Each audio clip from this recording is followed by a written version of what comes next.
Okay, chapter 9.4, graphs. We've been working on functions this whole time.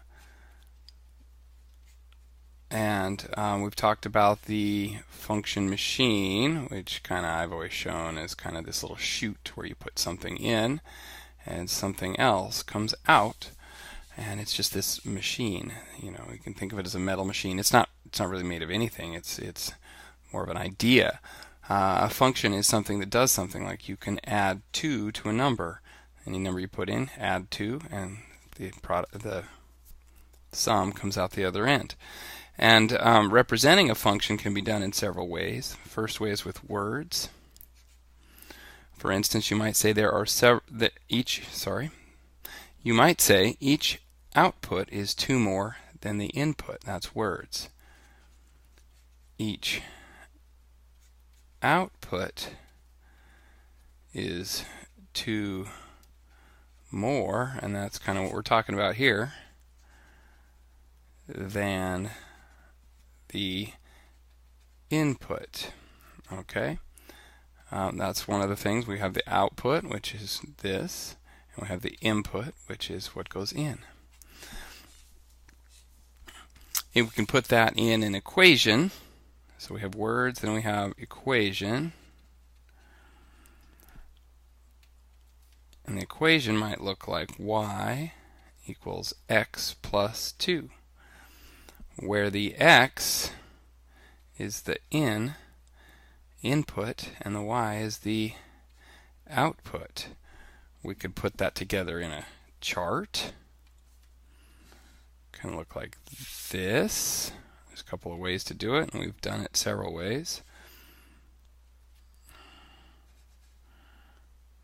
Okay, and in this chart we have an in, which is an x, and an out, which is the y, and we just start using numbers like 1 plus 2 is 3. That's what the y is.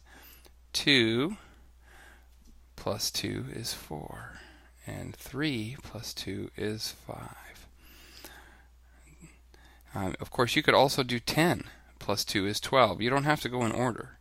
It's sometimes somewhat logical to go progressively, but you could use 10 as an input and you'd get out 12. You could use 113 as an input and you'd get out 115. We can map it. They use these little boxes in the book to map it. And again, they had an input and an output. Whoops, that didn't work very well. Let's change my tool. An in and an out. And the same thing, they had a 1 going in and a 3 going out, or 2 going in and a 4 coming out, 3 and 5, and then we did that 10 and 12. All right, and these they go directly to each other. They can be written as ordered pairs like this, and then they can be drawn on a graph, which is kind of what we're doing today. Let's see if I can get this graph on here and find a good spot to put it. Okay, and let's see if I can. There we go. So if this is the graph and I want to graph these points, then this is 0. Let's see, maybe I can grab a tool. 0, 0, 1, 2, 3, 4, 5, 6, 7, 8, 9, 10. And it looks like I might have some trouble with the 12. We got 1, 2, 3, 4, 5, 6, 7, 8, 9, 10. So 12 would be somewhere up here. Now it's not going to be exact, obviously. But if we graph our points, 1 and 3 is right here. This is 1, 3. The next one, 2, 4, is right here. The next one, 3, 5, is right here. And we can kind of see that creates a line. And in fact, if we go up to 10, 12, and it's about here, this would be 10, 12 using this point here.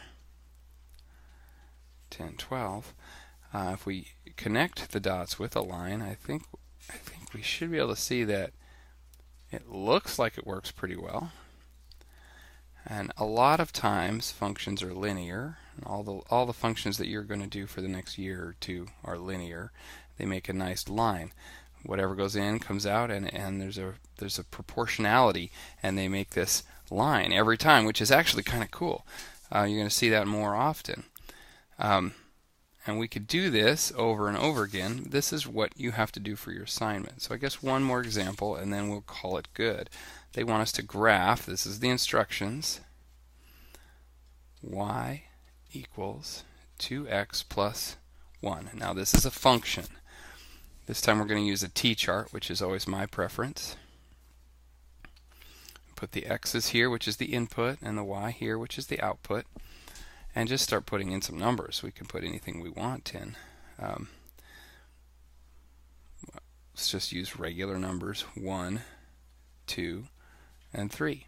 So if we put 1 in, that means y equals 2 times 1 plus 1, which is equal to 2 plus 1, which is equal to 3. So y is equal to 3. If we try the next one, y equals 2 times 2. That's what the next input is 2. That's what the x is, plus 1. And then we can continue to solve. 2 times 2 is 4, plus 1, which is equal to 5. So y is equal to 5. And then one more in pink. Y is 2 times 3, because that's our third x, plus 1. That's the same equation we've been using, is 6 plus 1, which is 7. So y is 7. So y is 7. I forgot to put in with the purple. No. One of those purple ones. 5. Okay. These become the ordered pairs. Let's choose a completely different color. 1, 3, 2, 5, and 3, 7. And we can graph those using our graph paper. Let's move this down here. Maybe I'll try to make it a little big. No. I don't know how to make that bigger, so we just won't. Sometimes it works. Alright, so you always have to kind of start with your numbers. 1, 2, 3, 4, 5. I don't have to go past 3 on the x, but it looks like I have to go all the way up to 7 on the y. And I was hoping to make it bigger so that these wouldn't be so crowded. Alright, 1, 3 is this point right here.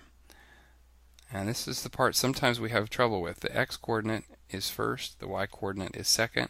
The x one is always this horizontal line, and the y is always the vertical line. And so the point 1, 3 starts at 0, 0 and goes over 1 and up 3. So over from 0 to 1 and up from 1, 2, 3. And it matches with this 3 here. The next one is 2, 5, so we go over 2 and up 5. And you can see that we've counted 1, 2, 3, 4, 5 up. We counted 2 over. And the next one is 3, 7. So you go over 1, 2, 3 and up 7.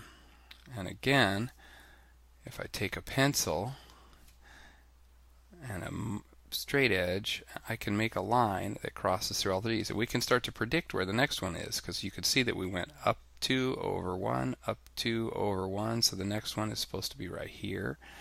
And then the next one after that would be up here somewhere. And it just keeps going. That's pretty cool, and that's really all there is to it. It's going to be new for a few of you, I understand that. But just get some graph paper from me, watch the video, do the video while you're doing a problem if you need help, or talk with me in class, talk with your friends in class, and just have fun with this assignment.